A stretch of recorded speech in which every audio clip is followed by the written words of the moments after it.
Okay. Good morning, everybody. I'm Leanne Godino. I have the tremendous privilege of introducing Professor Michelle Wong this morning, who is the clinical head of the Division of Pulmonology and a consultant in general medicine at Chris Hani Baragwanath Academic Hospital. She is a Wits graduate who qualified as a pulmonologist in 1994. Her particular interest is in interstitial lung diseases, but she finds most topics in pulmonology interesting and enjoys encounters with clinically challenging cases. She has been involved in drawing up guidelines for asthma, COPD, and idiopathic pulmonary fibrosis. She is also the honorary secretary for the South African Thoracic Society and has been involved in various roles in the Certificate of Pulmonology examination since 2005. Prof has taught and is still teaching countless students of various levels, including myself, and is a true legend in medicine. And she will be presenting the topic of obesity and asthma. Thank you very much, Leanne. Nice to see you again. And thanks to Emmanuel for inviting me to give this talk. So I'm going to speak on asthma and obesity. And Emmanuel added the bit, the egg, the chicken, or both. And maybe I'll be able to answer that. I'm not so sure. Let me just see. My slides don't want to move.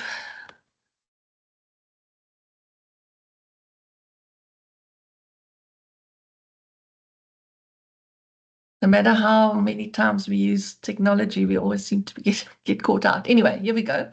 So I think everyone is familiar with the term body mass index. And what we're talking about are patients who fulfill a BMI of 30 or more.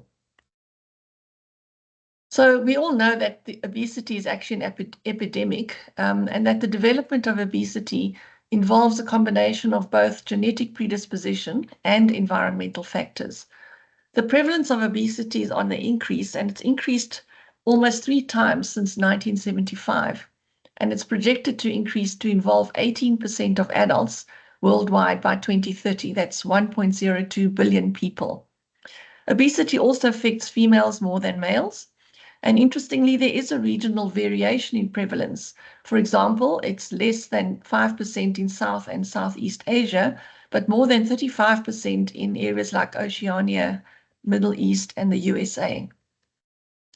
This is a screenshot of an HSRC's study. So I just want to bring South Africa into the picture. And this was reported in March of this year, showing that almost 50% of adult South Africans are overweight or obese. This is an article that was published in the Lancet on obesity this year, and it summarizes all the conditions that are associated with obesity. But interestingly, asthma is not mentioned here. But I'm sure with time to come, we're going to be recognizing that asthma and obesity is a real entity. So here are some of the associations between the respiratory system and obesity. On the left-hand side, you can see obesity as a cause and the various conditions here. And on the right-hand side, obesity as a risk factor for various respiratory diseases. So what is the effect of obesity on the lung? So we can divide them into immunological and mechanical effects. In terms of the immunological effects, we know that adipose tissue produces cytokines such as TNF-alpha, interleukin-1 beta, interleukin-6, and adipokines. And the mechanical effects are a result of a decreased functional residual capacity due to upward displacement of the diaphragm by extra body mass. And this favors airway closure and inhomogeneous ventilation, which manifests as airway obstruction at the end of normal expiration. What has also been shown is that airway hyperresponsiveness is based on the reduction of the airway lumen, particularly in the small airways in obesity. So we know that obesity causes decreased chest wall compliance, and this is due to limitation on chest wall expansion by subcutaneous fat and limitation of diaphragm contraction because of abdominal fat. There's also a decrease in the lung compliance, which is related to an increase in blood flow in obese patients, and also, as I mentioned earlier, peripheral airways closure, which causes chronic microatelectasis. And this results in a decreased functional residual capacity and increased alveolar surface tension. On the right-hand side in the diagram, you can see the various volumes in the lung comparing normal and obese patients. And the predominant effect in obese patients is to reduce the expiratory reserve volume. Total lung capacity, in fact, is not much affected at all. So if we summarize the effects of obesity on lung function, this is a very nice slide, which shows you that there is a reduction predominantly in the expiratory reserve volume, which also impacts then on functional residual capacity. Total lung capacity, as I mentioned, is reduced, but only in the very morbidly obese. And that refers to patients with a BMI generally of more than 50 kilograms per meter squared. The FVC and the FEV1 are mildly reduced.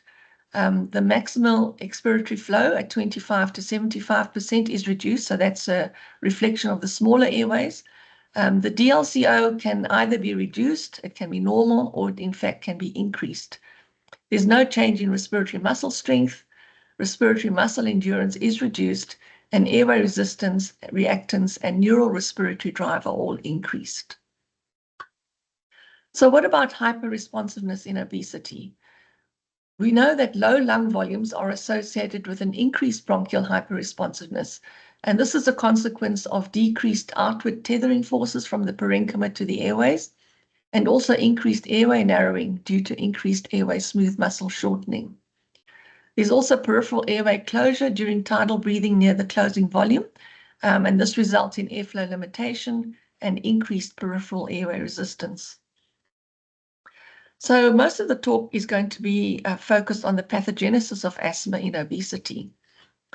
So how does obesity affect asthma? So we know that the incidence of asthma is 50% higher in overweight or obese individuals compared to normal weight individuals. We know also that the prevalence of asthma is increased, the severity is increased, they have a higher risk of severe asthma, and there's an increased likelihood of exacerbations leading to hospital admission. And I'm sure all of you as clinicians will recognize that these patients are less likely to respond to inhaled corticosteroids. Looking at the other way around, can asthma cause obesity? So we do know that asthma patients do have a higher risk for obesity. Some of the theories as to why this occurs includes the presence of corticosteroid treatment. There also may be atherogenic inflammation, which is exacerbated by asthma-induced airway inflammation. There may also be upstream factors which influence both asthma and body weight. And obese asthmatics are more likely to have adult onset or late onset asthma. Interestingly, there are studies in children which show that asthma increases the risk of obesity. In one study of over 2,000 children, these children had 51% higher risk of developing obesity in the next 10 years compared to those who did not have asthma. So I'm going to go through each of these entities here in terms of the association between asthma and obesity. So to start off with the genetics, twin studies have shown that there's an 8% genetic component of obesity that is shared with asthma. The genetic correlation between BMI and late onset non-atopic asthma is a result of some shared loci that have been found, including the HLA region, the ERBB3 and the SMAD3, which is related to the regulation of inflammatory responses. What about the pro-inflammatory state? We know that obesity is associated with systemic pro-inflammatory states, and this is as a result of fat, which causes increased leukocytes, cytokines, chemokines, and adipokines. And this is also associated with cardiovascular disease, glucose intolerance, and malignancy, all of which form part of the systemic inflammatory process. The pro-inflammatory state also causes increased airway hyperresponsiveness, and we know that serum TNF-alpha levels are increased in obese patients. And interestingly, something that I discovered when I did my reading for this topic is that TNF-alpha receptors are found on airway smooth muscle, and also there's the increased leptin levels that we see in obese patient causes increased production of cytokines by monocytes and macrophages, cells which are important in terms of inflammation and asthma. What about leptin? We know that leptin levels are increased with obesity. And it can be shown that the levels of leptin are proportional to the adipose tissue mass. Interestingly too, leptin and leptin receptors are present on bronchial epithelial cells, and it has been shown that airway reactivity correlates with visceral fat leptin expression. What about the sex hormones? And we know that asthma prevalence varies inversely with estradiol and testosterone in obese women and non-obese men. And as we mentioned earlier, obesity is more common in women. So if you look at the graph at the bottom of this diagram, with blue showing males and pink showing females, we see that in childhood, the incidence of asthma is higher in little boys than little girls. But after puberty, this changes, and you can see that in fact the incidence in males decreases, whereas the incidence of females increases quite exponentially. And this is thought to be related to the estrogen levels, which cause increased atopy and airway hyperresponsiveness. They've been shown to activate eosinophils. They increase subcutaneous fat deposition, and they increase leptin levels. On the other hand, testosterone prevents eosinophilic infiltration, and there's decreased atopy and increased visceral fat deposits, but increased hypoxic inflammation. What about the fat distribution? So we know that mesenchymal stem cells develop into adipose progenitor cells, and then they differentiate. You can either get a fat cell that undergoes hyperplasia or hypertrophy. And we know the two main forms of obesity, the so-called pear shapes and the apple shapes. And it's the apple-shaped central obesity patients who are much more at risk. And you'll see that compared to the pear shapes, the apple shapes have increased inflammation and they have increased insulin resistance. So the visceral fat is significantly increased in the apple-shaped obese patients, and they are at much higher risk of developing asthma and the complications thereof. The metabolic syndrome affects more than 20% of the population, but up to 60% of obese individuals will have what we define as the metabolic syndrome. We know that there's an association between the metabolic syndrome and lung function impairment, with an increased risk of asthma with an odds ratio of 1.57. The fetal lung, in fact, expresses insulin receptors, and therefore maternal glycemic levels may cause effects on lung maturation in the fetus. Insulin and airway smooth muscle is also a relationship that we should take note of, because that can induce hypercontractility, and it can also result in vagally mediated bronchoconstriction and loss of the inhibitory muscarinic receptor 2 function on parasympathetic nerves. And this may be why, for example, some obese patients respond better to LAMAs than LABAs. Hyperlipidemia, we know that adipose tissue is unable to efficiently regulate fat storage, and this results in an excess of triglycerides and free fatty acids in the circulation. Free fatty acids activate the innate immune response via various mechanisms, including pattern recognition receptor activation, various intracellular signaling pathways, and also results in endoplasmic reticulum stress with production of reactive oxygen radicals, which we know is an inflammatory component. Triglyceride levels also are associated with airway hyperresponsiveness and adult onset wheezing. So this slide summarizes the effects of fat.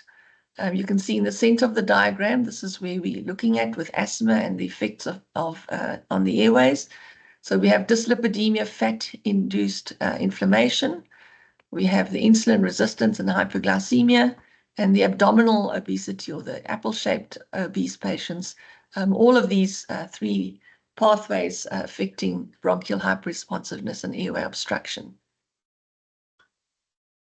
Coming now to arginine metabolism. So we know that nitric oxide relaxes airway smooth muscle via an interaction with soluble guanylate cyclase, and the levels can be affected by the production of nitric oxide being modified by competition between nitric oxide synthase and arginase pathways. There's also the production of endogenous nitric oxide synthase inhibitor, which is called ADMA, or asymmetric dimethyl arginine. I'll show you a picture in the next slide. And also accumulation of L-ornithine-derived polyamines. The L-arginine metabolism is altered in asthma because there's a decreased availability for nitric oxide synthase. And this ratio between L-arginine and ADMA is inversely correlated with a BMI in late onset asthma. So here's a diagram showing you the arginine pathway. And we all would like lots of nitric oxide because that causes smooth muscle relaxation and airway dilatation. But there are various pathways that arginine will go through. So, for example, on this left-hand pathway, we have proteolysis and the production of inhibitors of nitric oxide synthase. And these are increased in obese patients. On the right-hand side, arginase, which breaks down nitric oxide, you can see forms polyamines. And one of the polyamines that has been identified is spermine, which also inhibits nitric oxide synthase. And these pathways will reduce nitric oxide and therefore increase bronchial hyperresponsiveness. Air pollution, we know that in some studies, obese asthmatics are more vulnerable to the effects of air pollution. And in a mouse model, they've shown that exposure to ozone in mice causes an increase in airway hyperresponsiveness and inflammation. It has also been shown that obese children exposed to fine particulate matter, nitric oxide, and nicotine had worse asthma symptoms compared to normal weight children. The exact mechanism of how air pollution affects the airway is not well known. And lastly, to look at the microbiome, what has been shown is that there's an increased diversity of airway microbiota in association with airway hyperresponsiveness. And in some studies, asthma severity in obese patients has been negatively correlated with a gut bacteria called Akkermansia muciniphila. In mice, high-fat diets are associated with increased gut diversity after exposure to allergens. So coming now onto a more clinical area, we're looking at the diagnosis of asthma in obesity. So one of the difficulties is that in obese patients, they may have symptoms which mimic asthma. And in one study published in 2012, as much as 36.3% of obese patients did not have bronchial hyperresponsiveness, yet they had all been diagnosed as having asthma. We know too that asthmatic patients more frequently have small airways obstruction, and so the FEV1, which is a more indicator of larger airways obstruction, may not be the best indicator of bronchoconstriction, and therefore the diagnosis of asthma may be missed. Also, the biomarkers of eosinophilic airway inflammation may not be useful in obese patients with asthma, as many of them do not have major eosinophilia in the peripheral blood. This was an interesting study which looked to distinguish if airway obstruction in obese individuals is due to a decreased end expiratory volume or to disease. So remember we said that the functional residual capacity in asthmatic patients is reduced. So what they did in this study is they took 66 lung healthy obese patients and they compared them to 23 lung healthy normal weight controls. And what they asked them to do, the obese patients in particular, was to take a really deep inspiration to increase their functional residual capacity and then perform the lung function tests. And in fact, they found that 17% of the obese group, only 17% actually had obesity-induced airway obstruction. So we may be falsely diagnosing asthma in these patients because they have a lowered functional residual capacity and do their lung function tests at that level. So how do we manage asthma in obesity? So the usual interventions that everyone would assume is appropriate. So dietary advice. So patients who are obese should avoid ultra-processed foods, food with high sugar content, non-plant-based meals, and sweetened beverages. And I think, obviously we should all be adhering to a diet like this. High fiber, fruit and vegetables, and omega-3 fatty acids are beneficial. Exercise is also beneficial, and this is independent of the effects on weight. So weight loss is not an easy thing to achieve. And non-surgical weight loss has been shown to improve airway inflammation and asthma control. Even weight loss as little as 5% has been associated with increases in FEV1 and FVC. What has also been shown in the modern day is that virtual weight loss programs can also be useful. And last but not least, bariatric surgery. What about pharmacotherapy? I'm going to talk a little bit about the GLP-1 agonist and metformin a bit later. And I think one area that we often ignore in obese patients is the presence of depression. And there are disproportionately high rates of depressive disorders amongst adult asthmatics. And if they're obese, that makes it even worse. So depression has been linked to worse asthma control and quality of life. And we know, for example, that emotional stress is one of the precipitants for asthma. And depression is associated with dysregulation of the hypothalamic pituitary adrenal axis. And we know that corticosteroids play an important role in asthma. So coming on to metformin, I'm going to just mention two studies. The first one here is a retrospective study of over 1,000 patients with asthma and diabetes. They looked at patients who were taking metformin, and they then matched them by age and gender to patients who were not taking metformin, and they followed them up for 3 years. What they showed is that metformin use was associated with a decreased risk of asthma exacerbations with an odds ratio of 0.39, and they also had a decreased risk of hospitalization with an odds ratio of 0.21.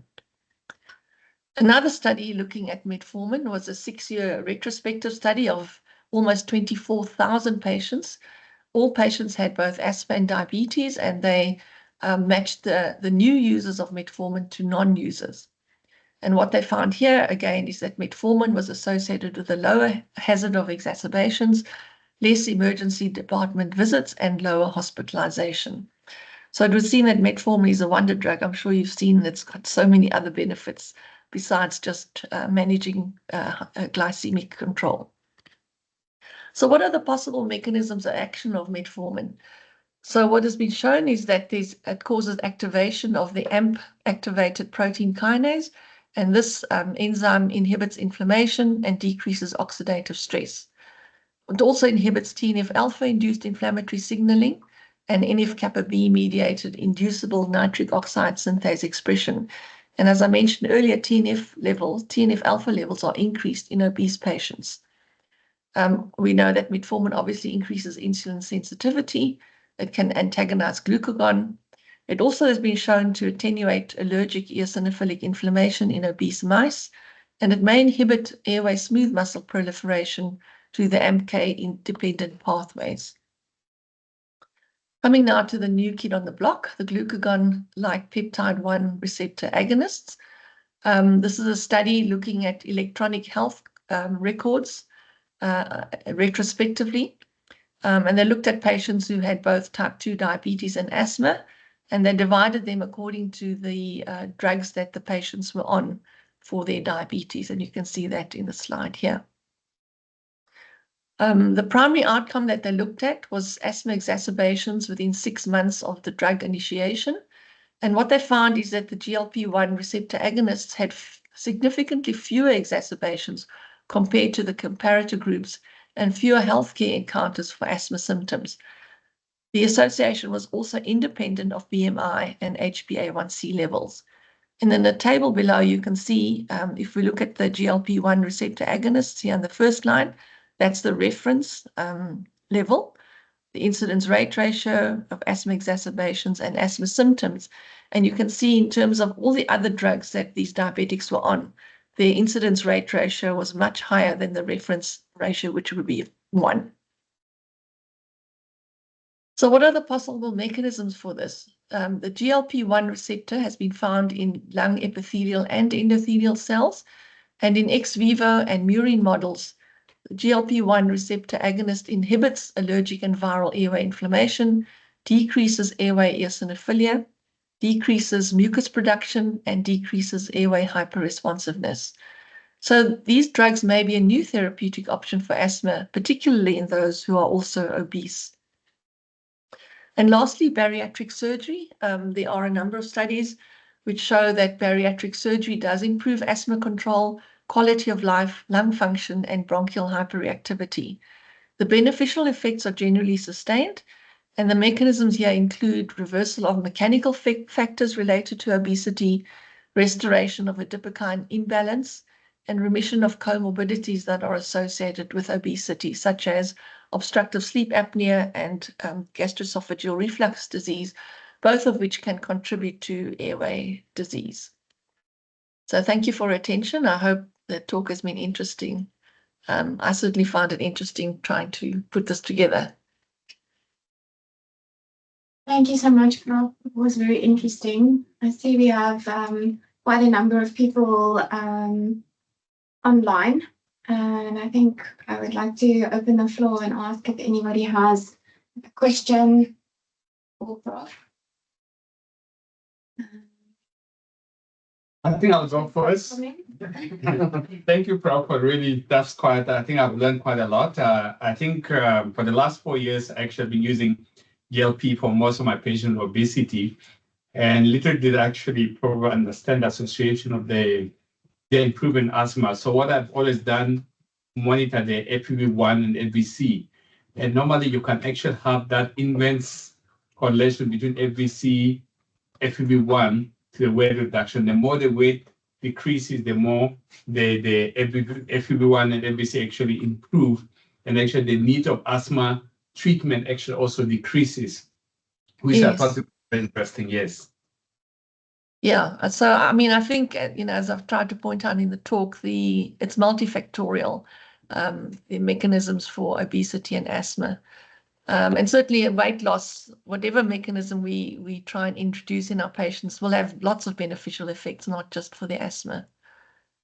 Yeah, exactly. I think one of the things with obesity, obviously, I think we look at asthma aspect. We also look at other aspects like silent gut, obstructive reflux disease. We look at the obviously obstructive sleep apnea that improve, even postnasal drip also improve. So there are really a lot of positive benefits as obesity concerned. And I mean, in our practice, we see quite a lot of obese patients, and most of them really, they are always, even I went to the extent where I see them for free if they lose 5 to 10 kilos within 6 weeks on the GLP. And actually, we get amazing results. Most of them are farmers, and the results is really amazing. And I think they feel great.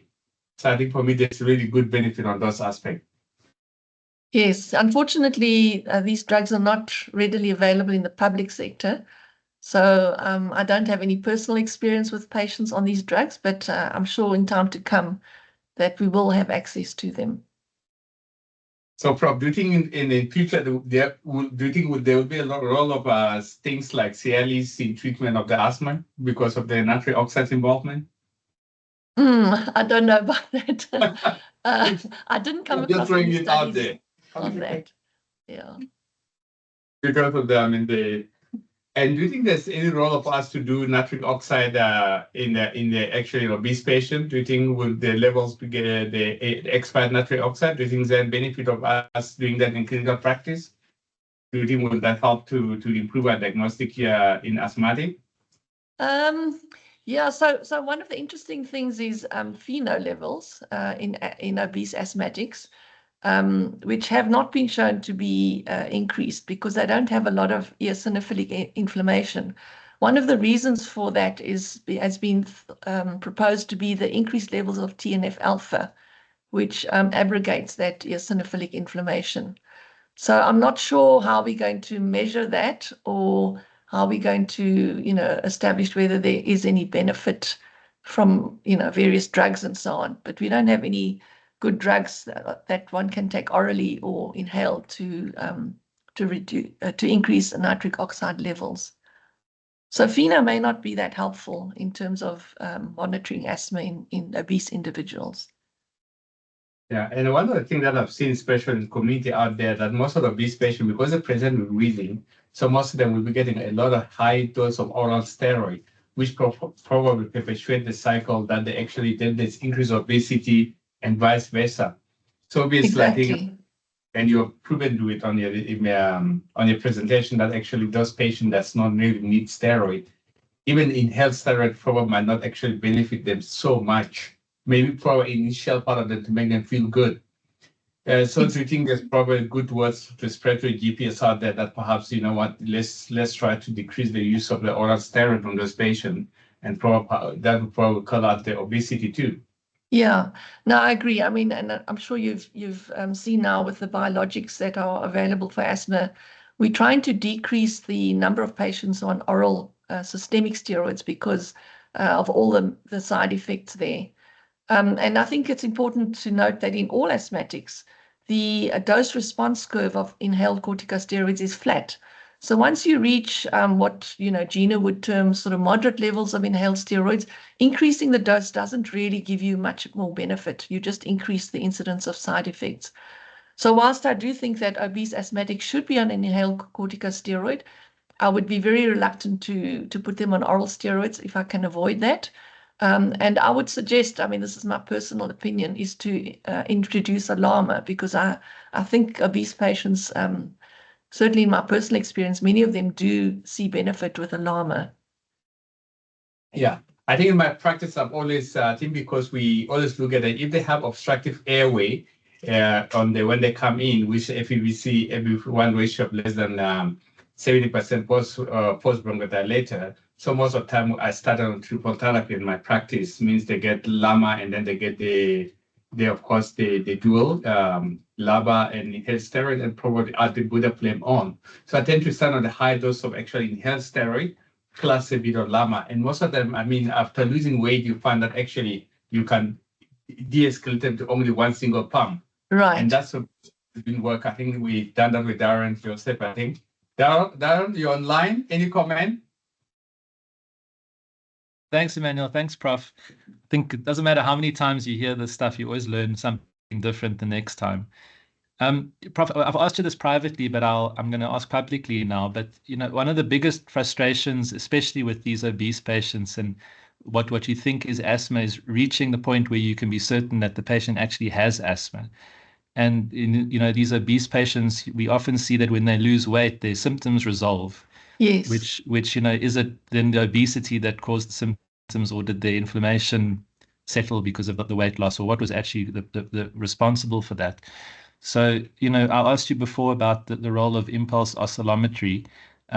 We've got an impulse oscillometer in our lung unit at Steve Biko. So we've started to just do a test on all of our asthmatic patients, including the obese group. And I mean, we've just got a handful of patients, but it seems like there's less airway resistance in these patients, and it's more of an elastance issue, more of a, we tend to suggest that it's more of the tissue effect that's causing these symptoms. So it's quite interesting to see these novel, tools, and to see whether there's a use for them in clinical practice. So I'm just wondering if you've now come across anything. I mean, I haven't really seen much out there with the use of oscillometry in these patients. Yes. So, we've just got our impulse oscillometer. We haven't used it yet, but I think it would be a very interesting area to look at.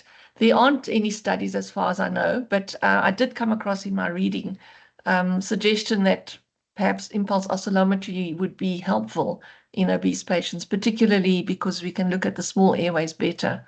So I think time will tell. I'm sure this is going to become a much more topical area in lung function testing. Impulse oscillometers have not really been used in adults. It's been more a pediatric thing. But I've seen much more literature coming out now in its use in adults. So I think it's going to be complementary to all the other things. And the advantage of impulse oscillometry is that it's very easy to perform. And you don't need a lot of effort from the patient at all. So it may be more reproducible as a test. So the big question, is it an egg or chicken? No? I'm not really sure. I think I just of interest when I looked up that topic, and in the journal Nature, they've actually found out whether the egg or the chicken came first in evolution, and probably it's the egg. So they found some weird, I can't remember the name, of some microbe that actually can produce its own DNA and multiply from a single cell. And the thought is that the egg came first and then the chicken. So I think for me, I've reached the, in my practice was one not to really hasten to make a diagnosis of asthma on first visit. The best is always really to put them trial of therapy and not to label the patient as asthmatic. And I'll give them a chance to lose weight and perhaps also, and then make a proper diagnosis after 6 weeks down the later, because most of these people are steroid naive.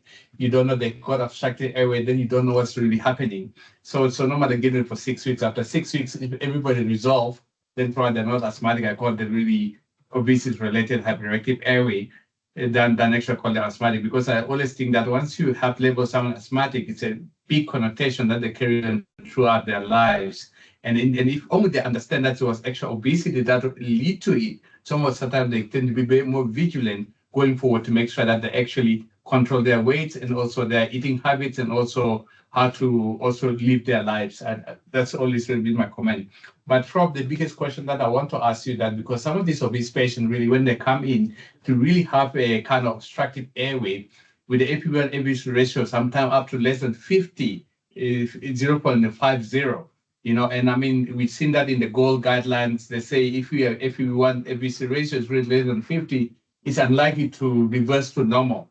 But in obesity, it does reverse to normal, which is something that we really kind of couldn't understand. But I think, you did explain the airway. Do you think the neutrophil inflammation play a key role there, or do you think it's just combination of the neutrophil inflammation, acid reflux, and then obviously a ongoing microaspiration that cause airway inflammations? And of course, in our practice in midstream, what we are also found that most of these patients have increased deficiency in malon-binding lactin that we have seen quite a lot. We have almost a cohort of about almost 400 to 500 patients, where 60% of people with asthmatic in South Africa, they have the deficient MBL levels in our society. And that's something that wasn't really reported in South Africa before, and something that I think we're looking at it with Darren Joseph to see whether we could actually put a study out about that. What's your experience on your side? I have no experience, and I didn't come across anything on MBL at all in my reading. Doesn't mean it doesn't exist, but I think that's an interesting concept. Emmanuel, I just want to say, I think you've made two very important points, which, perhaps we should make our take-home messages. One is that one shouldn't be in a hurry, as you've said, to diagnose asthma. There are many other things that can mimic asthma, particularly things like gastroesophageal reflux, for example. And the second thing is a point you made earlier, and that is to de-escalate treatment. I think doctors are too happy to escalate things, but when the patient is controlled and perhaps obesity has been adequately treated, one should also de-escalate treatment and not leave patients on triple therapy, for example. Thank you. Thank you so much, Prof. Thanks. If there's nothing further, Any other question out? more from out there? Darren, your last comment? You know me, just to say thank you. I really enjoyed the talk as always, Prof. Thank you. Thanks, I think everyone. I've learned a lot. Thank you, Prof. And I really, Prof, I think this was very inspiring. It's a lot of new insight into obesity and asthma. I think probably my mind is much more clear. And perhaps now we can start looking at the other things that probably it's not in government sectors, because we have very strong immunology that we could actually check quite a few things. I'm going to go look forward for that. But what I want to ask you, this has really been a great presentation. And I really would like for you to try to do as a presentation, because we have a lot of casualty officers, a lot of GPs that I think we were just having issue with the link. That probably would be very happy, as I discussed with you before, if you can give us a talk about its parameter in asthma, just for them, really for people out there to be able to pick up this problem earlier and also diagnose asthma a bit earlier. I think probably in the next presentation, if you have on your convenient time, of course. Thank you very much. I hope this was helpful to a lot of you. Thank you. Thank you so much, Prof. Thanks, Leanne. Okay. Okay. Bye-bye.